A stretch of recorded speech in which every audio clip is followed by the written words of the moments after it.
अरे इथं बसल्यास होय, कधीपासून तुला शोधतीये? चल जेवायला. अरे काय झालं, का रडतोयस? आई ग, माझं नशीब एवढं खराब आहे का ग? मी एवढं प्रयत्न करतोय, एवढं चांगला वागतोय, तरी पण माझ्या आयुष्यात काही चांगलं घडत नाही. माझं आता वय वाढत चाललंय.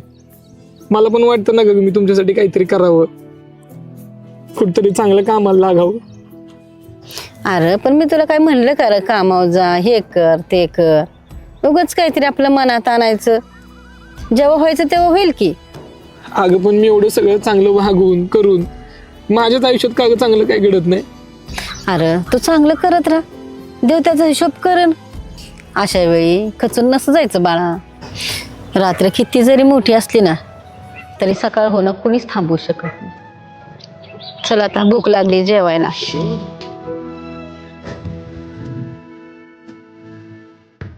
आईच्या बोलण्यानं डोंगरा एवढं दुःख पण मुंगीसारखं वाटू लागतं. आणि कधी कधी ह्या आधाराची खूप गरज असते.